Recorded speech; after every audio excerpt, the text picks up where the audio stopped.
everybody. It's me. Yes, I've come back again to talk in your ear and tell you things that you probably don't care to hear and may never hear. I don't know. Maybe you turn this on. Hopefully, you turn it on and listen. And if you don't, hopefully, you turn it on and just let it play. And then when it ends, you play it again. And today, if you listen, you're going to hear me talking to a wonderful dad, a two-time veteran. I'm here with Rick Davis. He's the founder of the Fire Officer Leadership Academy, and he's also the author of The Furnace of Leadership Development. As I said, he's a two-time veteran, Air Force and Marine Corps, and he's also a dad. He's got two daughters, and he did such a good job that they grew to adulthood and got married themselves. So he's probably at least a little bit successful in that, and he's going to share his wisdom with us. I do appreciate you joining us today, Rick. Go ahead and tell us a little bit about yourself. Well, yeah, thank you, Corey, and thanks for having me on your podcast. I appreciate that. Well, as people can see from my background behind me, not only was in the military, but I spent a total of 37 years in the fire service. That fire engine back there, my first one I rode when I was 3 years old. And my dad would chase the fire engines.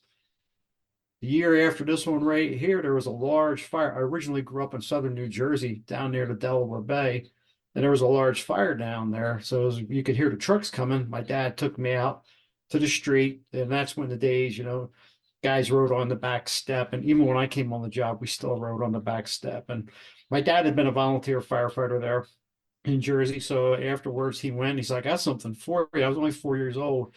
And he gave me his badge from when he was a volunteer firefighter. And I have it downstairs here in my house in a shadow box. And so as the years progressed, my aunt and uncle lived next door to us, and she worked with a guy that was a volunteer firefighter. And he would send stuff home with her to pass on to me. And then he'd also make it possible that on their drill nights, which was once a month, I could come down to the firehouse. My dad would take me down there and they'd put me up on the rig, and it was pretty neat. The unfortunate thing with my dad, Corey, is he had a bad heart, and he was young, 36. He had his first heart attack, and that was approximately 1966. And emergency medicine wasn't anything like it is today, but as the years went on, his heart got increasingly worse. And when I was 14, I came home from school. He was on permanent disability. As I said, nothing like today, how they treat cardiac patients. I came home from school and found him on the floor. He was dead. It was his fifth heart attack. After that, I started to hang out at the firehouse even more. And it was a small town down there, so everybody knew everybody, and they knew my story. They knew my dad had died. Most of those guys down there knew my dad. And so they let me hang around the firehouse. The guy that my aunt worked with, his nickname was Frenchie. He had came on the fire department in 1937. He'd been around, yes, he'd been around a long time. But Frenchie would let me clean hose, sweep the floor, even talk on the radios. Or, for a kid that 15, 16, 17 years old, that was pretty phenomenal for me. When I turned 18, I did two things on my birthday. I went to the delayed enlistment program with the Air Force, and I joined the fire company there in Cedarville, New Jersey. So as you mentioned in the introduction, yes, I did do two branches of the service, the Air Force, and then I switched to the Marine Corps. There's a whole different story related with those two. With the Air Force, I worked on F-4E Phantom fighters before I was able to literally fight my way into the fire department. I did it in the Federal Civil Service, left to go to college, ran out of money. That's how I wound up in the Marine Corps as a firefighter. And you being a veteran yourself, you know how things work. It's like, hey, everything's good to go. I'm back in the fire service here. And then the gunny came to me and says, "We got too many NCOs and crash crew. Pick a job." So I wound up in aviation operations, injured my knees. They put me out. That's how I wound up out here in Colorado, because I had been introduced to who's now my wife. And we had a long distance relationship. I was stationed in Cherry Point Marine Air Station, North Carolina at the time. And so we were writing letters and phone calls and stuff like that. And her friends out here was telling her that she was crazy because I was originally from Jersey and I was a Marine. And I was like, yeah, okay. So, they figured I had two things against me, right? I And say then two strikes. yeah, yeah. And so I was able to get on the fire department here, Loveland Fire. And I served 30 years on the department here. But during that time period, my wife and I, we had two daughters. They're 7 years apart. And our oldest one is married to a guy who's in the Air Force. He's been in the Air Force now just a little bit over 19 years, and he's extended his enlistment. Fortunately for us and for them both, they live here in our city, and he commutes up to the base up in Wyoming, and he's in security forces. So I appreciate the work that he's put into his career field there in the Air Force. Our youngest daughter, she has been married as well, and she's got her own business that she runs out of our house. She has a baking business, and she makes cake pops, and she does a fantastic job. And so, going through my career in the fire service here at Loveland, I worked my way up through the ranks. And the last 15 years on the department, I was a battalion chief. Most of that time was in operations on shift, but I did have a 15-month stint where I was the training chief. And then when I wrote the book was during my last year on the fire department, the furnace leadership development. And that's when I started my business. It was very difficult trying to build the business while I was on the job. We worked a 48-hour shift. And so there was a lot of challenges associated with that. I retired from the department in May of 2020, and that's when I started working the business full time. I did a name change, Fire Officer Leadership Academy, where my primary audience is working with firefighters and coaching them, mentoring them, teaching.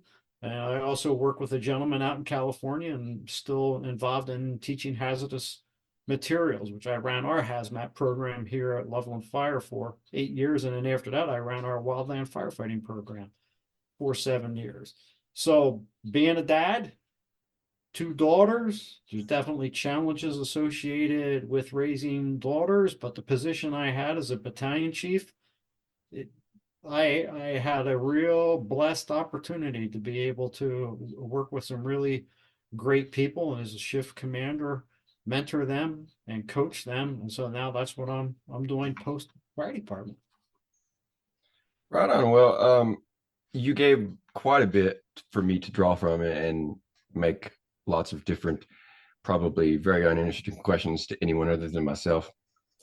But as I mentioned off the top, or maybe even before then, we're kind of like a lazy river here, and so I jotted down a few of the things, just I guess tropes that kind of stood out in relation to things that you mentioned. When you say that you're originally from New Jersey, the things that popped into my head were the Pine Barrens and the Sopranos.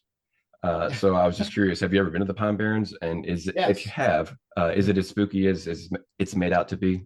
There's a lot of hype with that with the Jersey Devil, as well. There's a lot, a lot of people don't know that, the hockey team, the professional hockey team, the Jersey Devils, they don't even know where that name originated from, and really originated from the colonial era, a family named Leeds, Leeds. The legend has it that they had 12 children, and then the 13th child, of course, number 13. And then when it turned, I think it was either 13 months or 13 years old. I can't remember exactly. It sprouted a tail, horns, flew out up the chimney, and has been terrorizing everybody in southern New Jersey and the Pine Barrens ever since. I never found the Pine Barrens spooky. It is a large area. It's been encroached upon by development over the years, but I never really felt that way. It's funny being in a state like New Jersey. When I was growing up, the rumors would circulate the Jersey Devil's coming tonight. The people, who had ponies or horses, they lock these things up. It's like, come on, people, but hey, that's what that was. So The Sopranos, yeah, I've watched some of that stuff sometimes, and I'd say, huh, yeah, some of the attitudes and the mentality, you'd see in there. It's like, yeah, I think they kind of, I don't know anything about the mob life. Well, actually, I do know a little bit about the mob life because my dad was the general manager of a non-union construction company in New Jersey. Mm, And I found out some things after I mean, after my dad had died, after I had graduated high school, and after I had been in the military, that my mom shared with me is my dad was constantly pressured by the thugs to get their company to go into the union. They would try to, not try to, they did set up after hours meetings. They wanted to meet with him. There was two gentlemen, both of them, their names was Charlie, two really big black men. They're great guys. They would go with my dad. They say, you are not going. And Corey, this is the type of guys those two men were. They were pallbearers at my dad's funeral. And then when I was a junior in high school, I was in a graphic arts program learning how to run a printing press. And the guy that taught me how to run the press, his uncle was one of those guys that was a pallbearer at my dad's funeral. And so even though I was 14, I had a good example in my dad. But did I answer the question you had there about the Pineys and the Sopranos? Yeah, really, I was just like trying to get whatever came to your head Mm. when I mentioned those things, kind of like uh, that word game where I mention a word and you tell me, the first thing you think of. Man, So in and terms of The Sopranos and the mafia and all that, you don't as a person who's got memories of New Jersey, you don't believe that it's or let me rephrase that. Is it a place where someone could spend a lot of time and never even see someone connected to the mafia, or is it a bit more never. prevalent than that? Yeah, never, never know.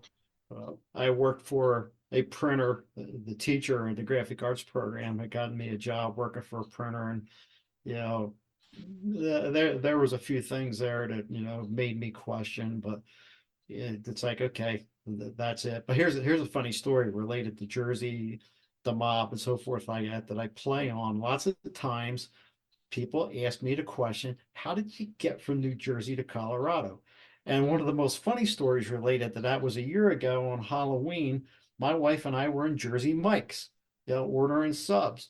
And a lady came in with her kid and she was pretty chatty and she was talking and she made a comment about the subs. And I just said, yeah, these things are pretty real to life to what you're going to find. And she said, oh, are you from New Jersey? I said, well, yeah, originally. She said, well, how did you get out here then? I says, witness protection program.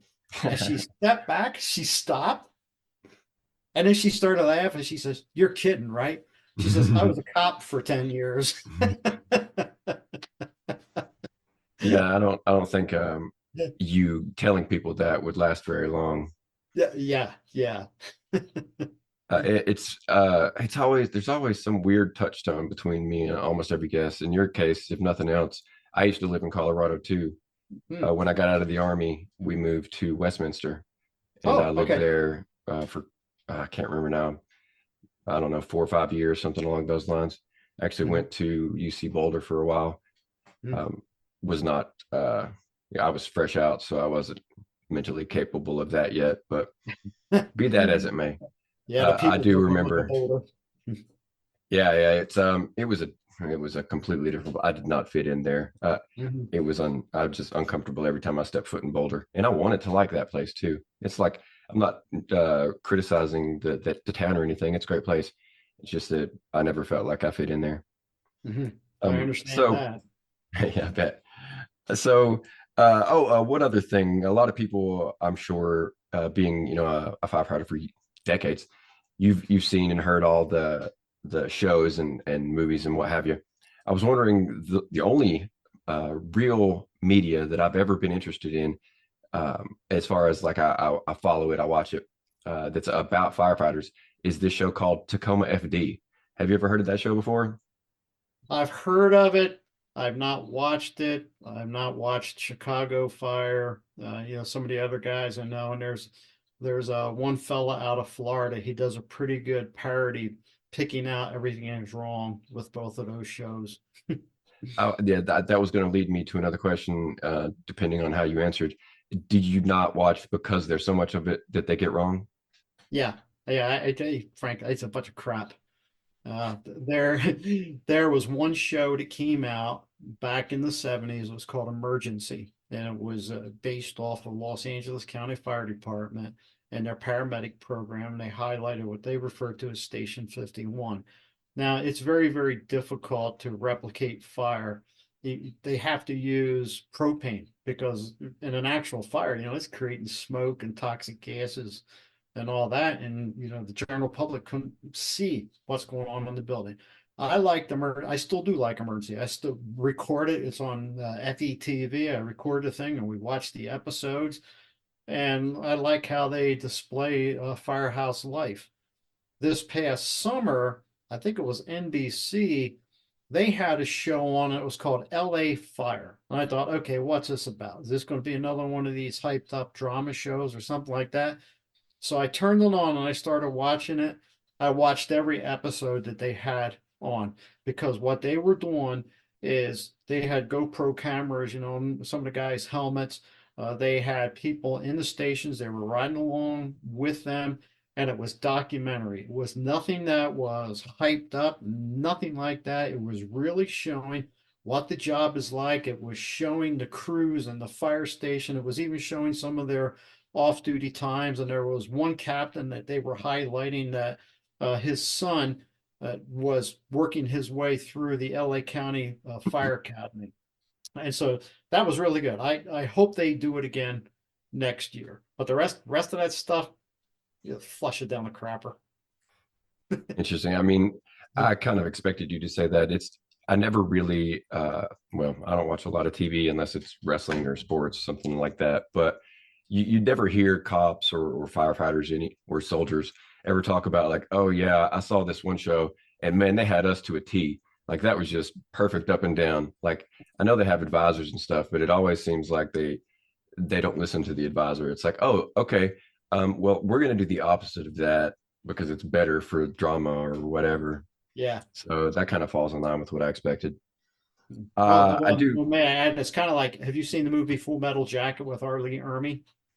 actually, I watched that the day or the night before I reported to basic training.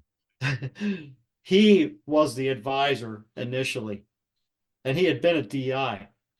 And so the way that he was advising the guy, the actor, is the producer trying to say, this man's the real thing. So they hired him and they put him in as the DI. That's cool. There's a I will oftentimes I will put these episodes on YouTube, but I will always cut the best pieces and put them up on social media as reels or shorts, depending on wherever they're being uploaded. And I've already had a couple times here during this interview where I'm like, okay, that'll go up and that'll go up and that'll go up. So that's always good to have like cool stories and stuff to share with everybody because I get a whole lot more views on social media than I get listens to the podcast. Um, I was wondering, like I said, this is a lazy river, so we might go back to any number of things. But I was wondering, this is just a personal thing that I was thinking of when I was, brainstorming questions for you. My wife, she used to be a volunteer firefighter Mhm. in my general area. There appears to be quite a bit more volunteer firefighting departments than actual like whatever you would call them, hired by the city firefighters. Mhm. And I'm wondering, like, why is that? Is it just harder to become a firefighter? Do they just are the finances spread thin? Like, what's up with that? It is hard to become a firefighter, and finances are spread thin. But generally, where you see areas that have volunteer firefighters, like you mentioned, you lived in Westminster. I live north of there, up in Loveland. And it's basically the size of the community. In the early years of the United States, one thing a lot of people don't know, they're familiar with the name Benjamin Franklin and some of the things that he did. But Benjamin Franklin founded the Union Fire Company in 1736 in Philadelphia.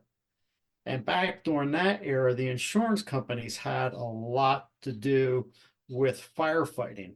So I'll specifically talk about Philadelphia because it shows a good progression of a community going from volunteer to paid. So as the city grew out, it widened out geographically, the population grew, more and more volunteer fire companies were formed. But then it just got to the point that the city's so big, there's enough people and there's enough emergencies that are going on that you got to have paid people. And my community, Loveland, experienced that. There's been paid people in Loveland since the early 1900s, but they were strictly a couple guys on duty driving the rigs, and everybody else was volunteers. But this city has grown tremendously since I have come out here. When I first came on Loveland Fire, we only had 3 fire stations. Now there's 10 fire stations. So it's experienced the growth that other areas in the West have. So it just gets down to the point of it's impractical to have volunteer firefighters in communities that where I got a station down the street from me, and I was down there a couple weeks ago having coffee with the crews, and one of their shifts they ran 24 calls out of that one station in one 48-hour period, 24 calls. That's not practical for volunteer firefighters. You know that they've got families that are already working a job, so forth like that. And so that was a call volume tends to increase. And then also the certifications that may be, put on people or on firefighters by the state level, it can become very, very difficult for somebody to maintain their status as a volunteer. Now, my hometown where I grew up at, there will probably never ever be any paid firefighters there. I resigned from the fire company there. I think it was 1980, 86, just because of where I was stationed. And all we were seeing was 80 calls a year. So Huh. that's why, Corey, call volume, population, so forth like that, really drives whether it's going to be volunteer or paid. But the other things associated really with the finances is our economy. When the economy is not good and some people are working up to 2 jobs, they're not interested in, volunteering and putting in the time that it takes, because really volunteer firefighters are not as free as they like to say they are, because it takes money to train them, it takes money to equip them, it takes money to keep them on board. Yeah, that's part of the whole thing that always kind of confused me. It's like it's a volunteer service, but I would imagine, and to hear you say that, I guess it's been confirmed. Like if I'm a volunteer firefighter, I'm not buying my own equipment and bringing it with me. Like Mhm. you're still giving me all that stuff. Yep. So it's a weird type of volunteering. Mhm. I kind of, I guess it's kind of sort of like the army, but you're not getting paid. Speaking of the army, though, I did want to get this one question out there and get it off my head. I was curious. I'm always kind of curious why people pick whichever particular service they went in. But in your particular case, I'm curious. Air Force to the Marine Corps. I feel like that's a pretty hard transition to make. If nothing Mhm. else, I would think that your fellow Marines might give you a hard time for having been, in the what are the chair force or whatever they call it. Yes. Yeah. Um, Bingo. so first and foremost, why go to something that in my mind was so much harder mentally and physically, and how did that go for you? I had a former Marine last month. He asked me, he said, "What, somebody knock you in the head, for you to do that?" I came so close to going in the Marine Corps out of high school, but my uncle Kent was career Air Force, and at that point he'd had 20 years in the Air Force, and he ultimately went on for 22 years. But he had a lot of influence in my life after my dad died. Two things I wanted to do in life: be in the military and be a firefighter. That was it. And being a firefighter in the military, hey, you're tagging both of those. I had talked to the Marine recruiter so much. He said, "I will get you in crash crew, in firefighting." So my Uncle Kent said, "Rick, that jarhead's lying to you. That ain't going to have to stick with the Air Force." Well, the Air Force recruiter said, "Hey, I'll get you in the fire department, but it can't happen now." And he says, "But I could put you in these electronic fields, and when you get down to boot camp, they can change your job to firefighting." Well, I was stupid enough to believe that. Man, I wanted to be a firefighter so bad. I was dumb enough to believe that. So when we got down to boot camp, they send you to that part, that you're talking about your MOS. I still remember that guy. He was what rank would he have been? E6. And I says, "My recruiter said that you could get me in the fire department." That man looked at me in the eyes. He said, "Son, you've been screwed. Pick a job." So that's how I wound up working on fighter jets. And there's a whole story behind how I got in the fire department, but I did. And so, Corey, I would have stayed 20 years in the Air Force as a firefighter, but I had extended. And there was one day the deputy chief, he was a master sergeant, he come in and he says, Davies, he says, you got orders sending you back to your old career field. I said, oh, no, no, no, no. So I got a contract for my extension. And he said, well, next shift, bring it in because we got to get this straightened out. So we did. We went over to S1. They looked at it and they said, okay, yep, this is valid. When you reenlist, you're going back to your old career field. I said, no, I'm not. Yeah. So I separated and I went into federal civil service. Then I decided to go to college. Another stupid move because I wasn't smart enough to figure out that I could work a 24-hour shift and then on my days off go to college. So what did I do? I resigned from the fire department to go to college. I ran out of money. Tried to get back into the Air Force. They said we got too many firefighters. I went down the hall to the Navy. It's like I have enough of this screwy civilian world. And I was working as a janitor, man, cleaning crappers. I was like, well, yeah, I could do that in the military. And I nearly joined the Navy. They were going to make me an interpreter, a linguist in the intelligence field. And it's like at the end, I was like, no. So I thought, okay, hey, I remembered out of Buckley Field out there in the east end of Denver, there's a Marine Corps reserve unit out there. I remember seeing fire trucks out there. So I called the reserve recruiter. He says, yep, we got 3 billets out there for crash crew, and there's an opening. So I said, okay. I said, what I want to do. So, I mean, that happened. Bang, bang, bang, bang, bang. And I came in and prior service, well, before I get to that, I came into the reserves. I get out there to Buckley and I'm all excited. Yeah, back and here in the fire department. And then I find out, well, there's only 3 of you guys. And the Marine Corps took away the crash truck last year. So you guys out on the flight line working on airplanes. I thought, Oh here we man. go again. But Corey, the Marine Corps really played well to me because and the people who are listening to this are in the Air Force. I'm not putting down the Air Force, but they know, because you've been in the Army, it's a whole lot more lax than the United States Marine Corps. Lots of times I felt like it was just a corporate job and you're wearing a military uniform. And so I was much more military. And so my first drill weekend with the Marine Corps, it's like, this is me.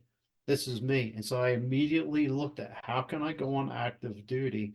And I was pursuing 2 avenues: prior service, other service as a firefighter, and then full-time support as an active duty with a reserve unit.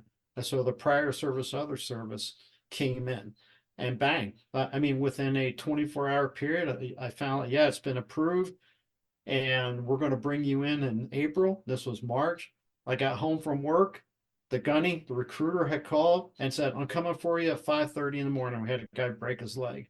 So in less than 24 hours, I went from being in the reserves to being on active duty. I had my orders in hand. I was on leave to report down to Marine Air Station Yuma, Arizona. And yes, it was a culture shift, big time culture shift. And yes, there was guys that did not like the fact that I had been in the Air Force. Regardless, I spent 6 years there. Regardless, I'd been a firefighter. There were some guys that just they that was up their craw. They didn't like that. But it's like, yeah, okay. The majority of people, it's like, okay, it was fine. That I would imagine that there would be a couple Marines that were just like, no, you're not pure, you're Yeah. mud blood or whatever.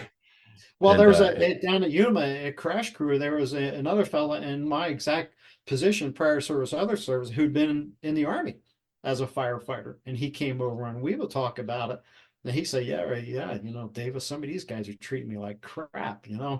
And what happens, Corey? We tend to focus in on the 1 or 2 knuckleheads that want to treat us bad, and that overshadows the other ones who are not treating you bad. Who are treating you like you're another, Marine or another soldier, that sort of a thing.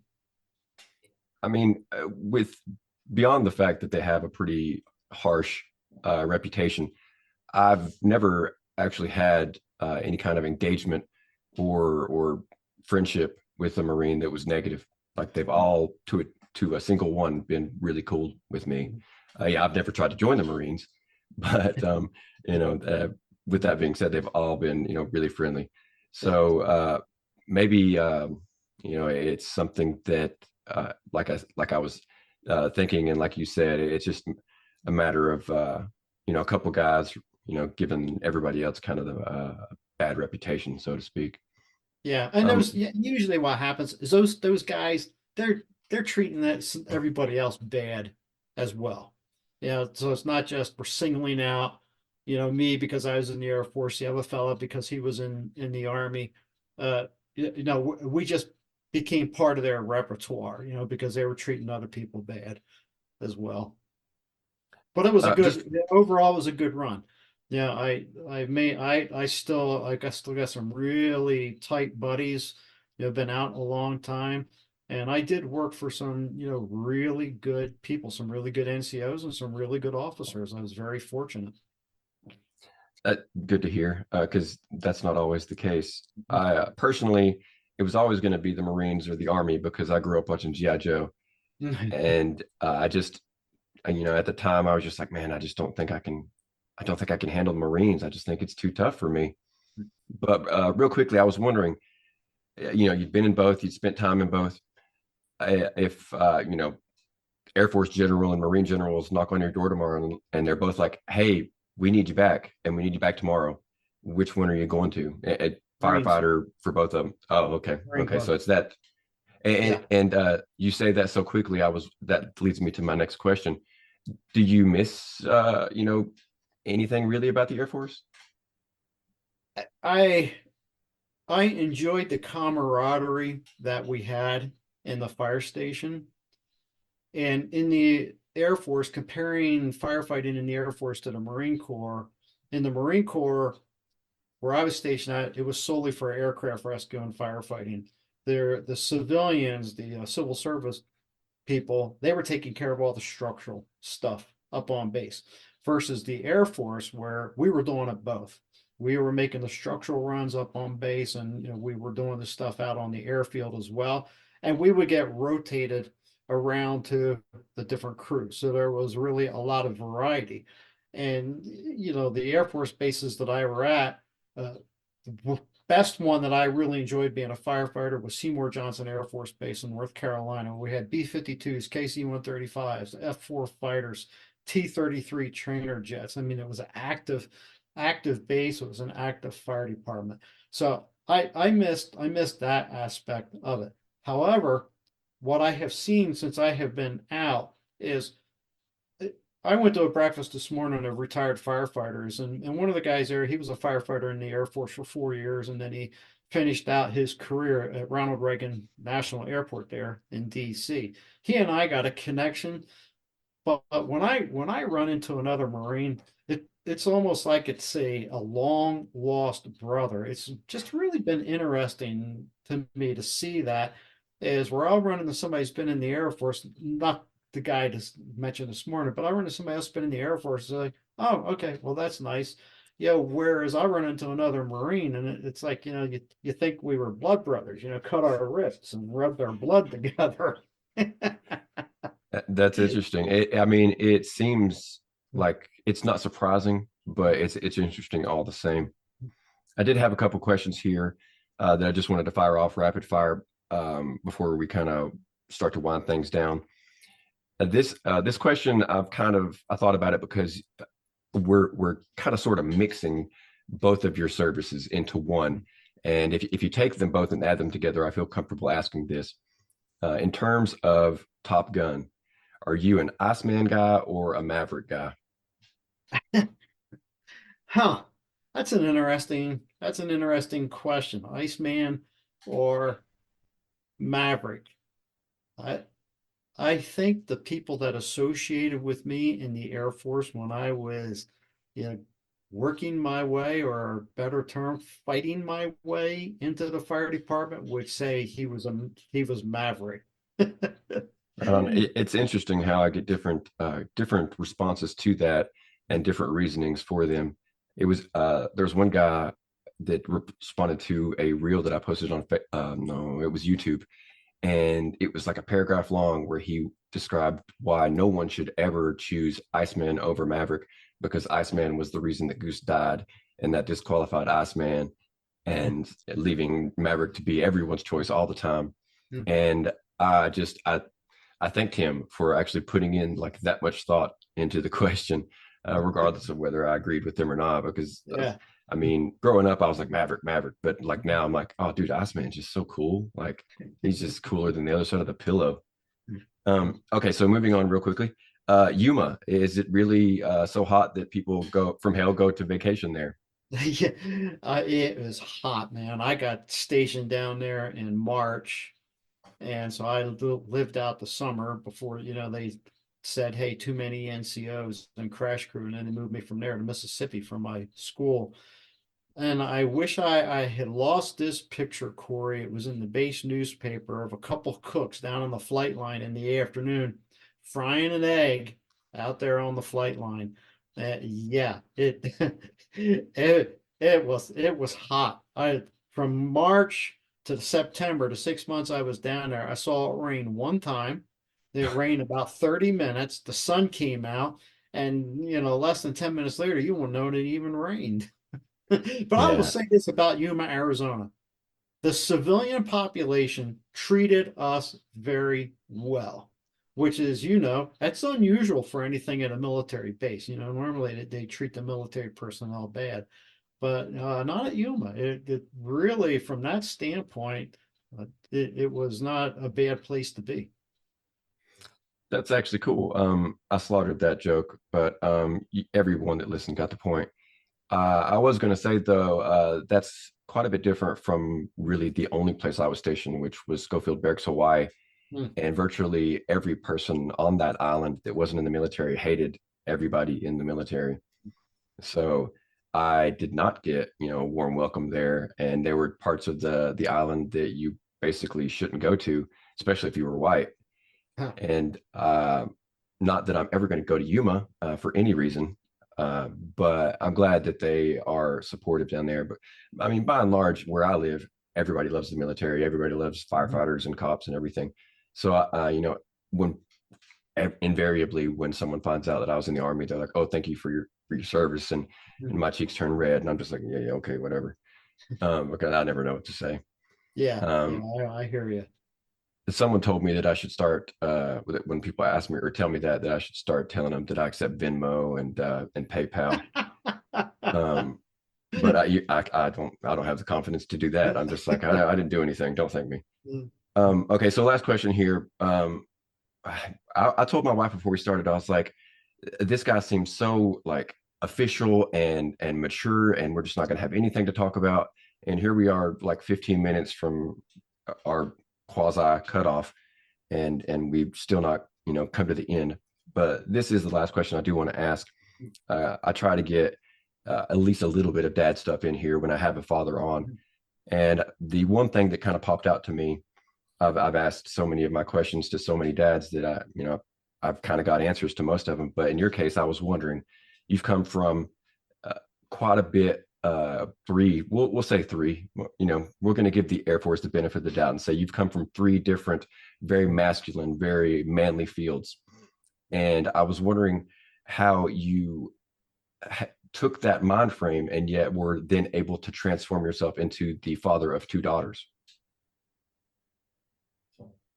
I had a good father, and I have a brother, younger brother. He's 3 years younger than me. Both my brother and my dad were in the Coast Guard. And so my dad, he taught us how to stand up straight, you know, treat women right. Don't ever call me the old man. You better never call your mother the old lady. You won't live. We grew up eating SOS, which I still like. The guys loved it in the fire department. So, transitioning, yeah, that there was a lot of growth, and I will attribute the growth that I've experienced to, God, in my life. And coming from, masculine environments, all male environments. Now I have daughters. Is yeah, there's a transition there. So one thing that I started doing with my oldest daughter, and then I continue with my young, and I still do it with both of them, is I take them on dates. I take them with, and I still do that. And I've had to learn a lot about raising girls. For example, my oldest, when she was having problems in school, I'd say, well, hey, just go smack her in the face. My wife said, you can't do that. So, well, it worked for me when I was in school. She said, well, that doesn't work. So it was things like that where I had to learn, and my wife and we've been married now over 36 years. And so she's done a lot. She's done a lot of that molding in there, with me. And we have a very good, close relationship. We talk a lot. So that's how a lot of that transition, happened. And so when I do talk to guys who have daughters, it says, you know what? You know, you better number one, watch out for them.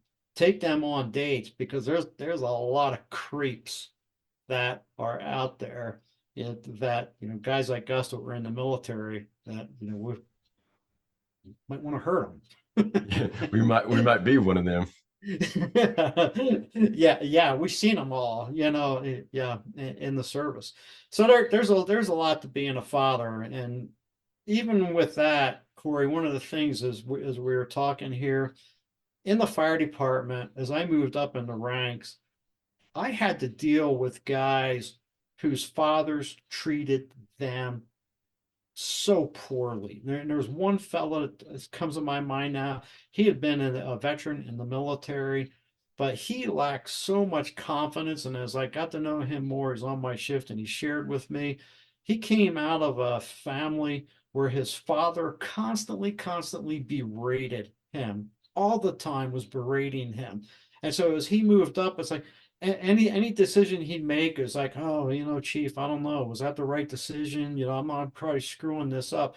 And I'll tell you, there was times I wanted to hunt his dad down, and just put my foot up his rear end for the stuff that he had did to his boy. So for fathers out there, they're doing that to their children now. Hey, there's people down the road that are going to have to deal with that and a lack of confidence in their sons or their daughters because of what fathers are not doing now. I totally agree. I actually am in the middle, kind of sort of in the middle of a short series of interviews with previous guests and a couple new ones where we talk about mental toughness. I had a bit of a tough year last year. A couple people really close to me died, and it made me question whether I had mental toughness. I had a father, like, he was alive, but he wasn't in the picture. He didn't do anything to really be a father. And so all I really had to fall back on in terms of that was being in the army. And as you've experienced with that guy you worked with, you could do multiple years in the army and come out still not having confidence in yourself. And that is the case with me. So I've, taken to talking to a couple, they're much shorter. They're only like 30 minutes, but I'll get the dads on and just pick their brains about how they became mentally tough themselves and how they plan to pass it on to their kids. Because I mean, personally, I would die before I risk passing this kind of insecurity onto my son if I could help it. So I totally like applaud, what you did, and I feel what you're talking about from a personal standpoint. It actually makes me think that maybe it would be a good candidate for one of those interviews. If we could line our times back up one day. But with that being said, that is about, I'm looking at my notes here, and that is the extent of the questions that I had planned and that I have had thought of during the course of our conversation. So we're going to call that our quote unquote midway point. And I'm just wanted to kick it to you here at the end and let you, you'd mentioned a few things, but I wanted to give you the time to talk about them again if you wanted, or to talk about anything else you had going on that you wanted to promote. I've got 50-ish listeners to the podcast, but my social media reach is much greater. So anything you say could possibly go out on a reel and be seen by quite a few people. And I just wanted to, let you take that opportunity to share your message, whatever it might be. Well, thank you. And thank you for having me on the podcast. I appreciate it. It's been an enjoyable experience. I've enjoyed talking to you. The reason I created the Fire Officer Leadership Academy is God has allowed me to live now quarter century past my dad. He was young when he died of a heart attack. And I've dealt with acute kidney failure and cancer in 2013. And I don't take it for granted, Corey, and I don't take it lightly that God has allowed me to live, way past my dad. I don't believe in retirement like the typical American notion of retirement is. I want to be able to take what I learned, growing up, what I learned in the Air Force, the Marine Corps, and in the fire department, and use that to help other fire and others. I love working with veterans as well, from a coaching, mentoring standpoint, teaching. You mentioned the book, The Furnace of Leadership Development. I just signed a contract yesterday with a local lady here that the book is going to go to an audiobook format. Picked up the recording equipment today. And so depending on how all of that goes from a time frame and her time frame and getting it uploaded, I'm estimating we probably won't see it out in the audiobook fashion until April. But the book right now is available on Amazon, and it's been on the Amazon International Bestseller list twice, once in January 2020, and then again this past April of 2023. I believe in taking what I've learned and pouring it back to others. There's a verse in the Bible that I use as my marching orders. It's out of the book of Luke. It's to whom much is given, much is required. To whom more is given, even more is required. So I really am a firm believer in leadership and teaching and training and mentoring others and not just letting them stumble along through life. Well, I wholeheartedly support what you're doing, and the reason for it, because there's so many people out there that are so. I'm not being dismissive or critical, but they're so ignorant and lost they don't even know they need leadership. Mm-hmm. And there's a definitely a gap that what you're doing it needs to be filled, and it's necessary. And I wish you all success. And Thank you. hopefully there's someone that will hear this that will latch on to what you've said, and find something there that leads them to you, and that gets them past whatever hurdle or obstacle might be holding them up in life. With I that being said, I probably should have mentioned it when I was talking, and if I may, they can visit my website at fireofficerleadershipacademy.com, and my contact information is on there. Right on. I will uh, cut that part and add it to the earlier section, so it's one clip when I Yeah. put it on the social media. Uh, Usually, well, I say usually, but sometimes I have a little bit of a joke at the end of the episode. I'm going to look real quick to see if I do have one, because I know I didn't try to find one prior to you coming on. Oh, here's one. Okay. So I do have one. You probably are unfamiliar with the fact that one of my previous co-hosts would come on and end every episode with a dad joke. His jokes were, always good for a chuckle, but much more G-rated.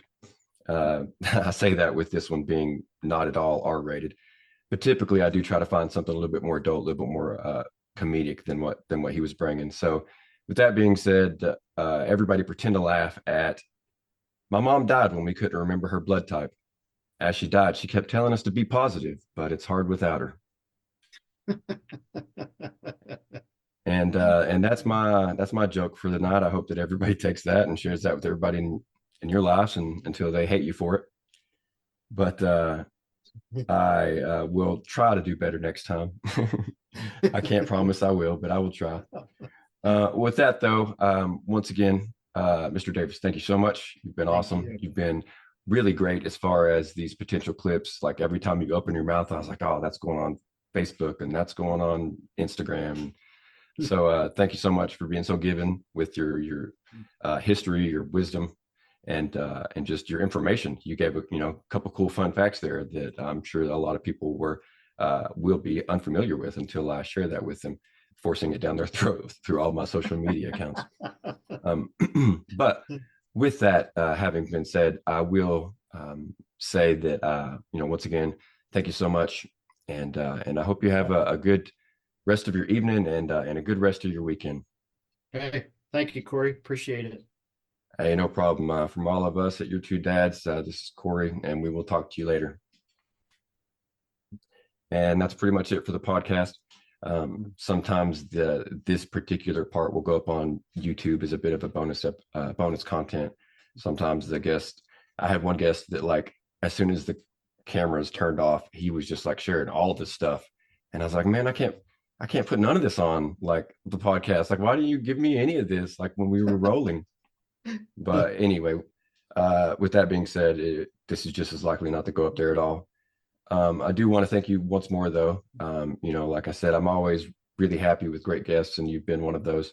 Oh, thank You you. were first and foremost, you showed up, and you may be unfamiliar with podcasting to the extent that this is something that you've experienced, but I get quite a bit of no call, no shows, and so I Mm. never know, why or when that's going to occur, and so I'm always pleasantly surprised to have someone actually pop up when the show starts, and it's maybe a smile to see you there. So I guess other than that, I wish you all success, and don't be surprised if I bother you one day asking you to if you got 30 minutes to chat about mental toughness. Yeah, But other than that, I'd be happy to do that. I totally forgot to mention it while we were talking about my youngest daughter, Emily, and I. We intend on launching a podcast on February the 15th, and it's called Firehouse Talks with Jersey Rick, Igniting Leadership Excellence. all right, cool. Well, I'll put that one out on social media, even if I don't release this on YouTube. Just get it out there ahead of time, so people can get a taste of what might be coming down the pipe. I the views can vary, but I hit those hashtags really hard, so I'll be definitely hashtag fireman and hashtag firefighting, that sort of thing, so it sends out to the right people. Okay, cool. Um, but unless you have anything else, I guess we'll call it a day and Well, say goodbye. thank you, Corey. I always love talking to other vets. It's just always been a joy of mine to do that. And thank you again for having me on your podcast. I appreciate it. Hey, no problem. You're very welcome. And I do agree. We as vets, regardless of the service, we do tend to have, well, I guess except for the Air Force, we have a bit of a kinship that we're not always brothers and sisters, but we're darn close to cousins. And Yeah. that's always kind of there. So I definitely felt that too. And I guess have a good evening, and I will talk. Don't be surprised if you see me pop up in your friend request list, because I Okay, typically cool. will send out friend requests after the episode. Yeah, But yeah, other than please that, do. I'll talk to you later. All right. Have a good night, Corey. Bye bye. You too.